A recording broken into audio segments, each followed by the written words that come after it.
Hi friends, welcome to Tirumala Rajyalakshmi garden. నమస్తే అండి. నా వీడియో మొదటిసారి చూసిన వాళ్ళైతే బెల్ బటన్ నొక్కండి, లైక్ చేయండి, సబ్స్క్రైబ్ చేయండి, అలాగే మీ ఫ్రెండ్స్కి షేర్ చేయండి. ఇక ఇది కళ్ళీనేమో పింక్ కలర్ అండి. ఇప్పుడు మీకు చూపిస్తుంది. ఇది సేల్ చేస్తున్నాను. కావాల్సిన వాళ్ళు స్క్రీన్ మీద నెంబర్ పెడతాను, దానికి మెసేజ్ పెట్టండి. ఇక వీడియోలోకి వెళ్దాం. అలాగే క్రైనియం లిల్లీ, ఇది మిల్క్ వైన్ లిల్లీ, అలాగే చామంతి మొక్కలు కొన్ని అమ్ముతున్నాను. కావాల్సిన వాళ్ళు ఈ నెంబర్కి మెసేజ్ పెట్టండి. ఇక వీడియోలోకి వెళ్దాం.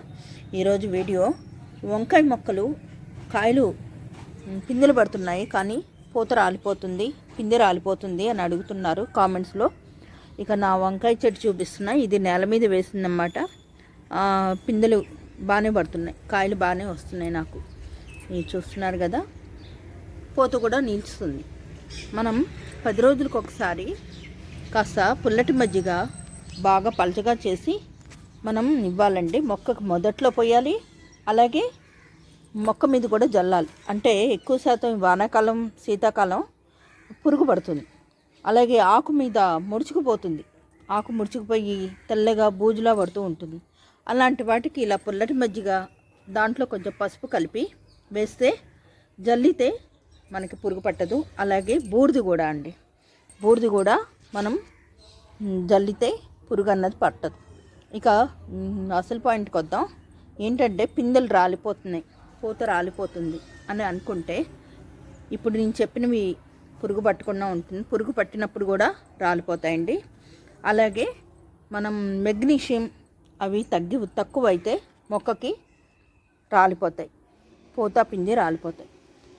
దానికి మనం మెగ్నీషియం మొక్కకి అందించాలి అంటే నేను ఇప్పుడు ఇచ్చే లిక్విడ్ ఫెర్టిలైజరు మీరు కూడా ఇవ్వండి. ఇప్పుడు నా కాయలు చూసారు కదా ఎలా కాస్తున్నాయో.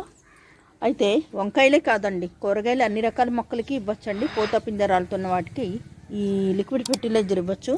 అయితే వర్షం పడ్డప్పుడు మటుకు ఇవ్వకండి, వర్షం లేనప్పుడే ఇవ్వండి, ఎండలో ఉన్నప్పుడే ఇవ్వండి, ఎండగా ఉన్నప్పుడే.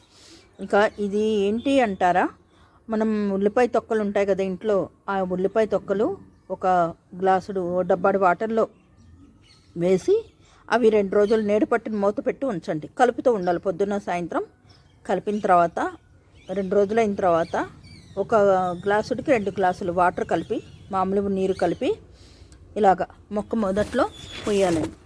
ఒక గ్లాసు ఇస్తే సరిపోతుంది. దానికి కాదండి, కూరగాయల మొక్కలు ఇప్పుడు చూస్తున్నారు కదా, ఈ పాదు ఆరకాకరకాయ పాదు, దీనికి కూడా ఇవ్వచ్చండి.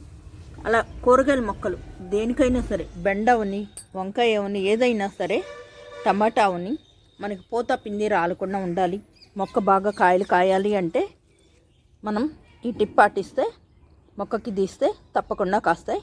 ఈ వీడియో మొదటిసారి చూసిన వాళ్ళైతే సబ్స్క్రైబ్ చేయండి, బెల్ బటన్ నొక్కండి, లైక్ చేయండి, మీ ఫ్రెండ్స్కి షేర్ చేయండి. Thank you.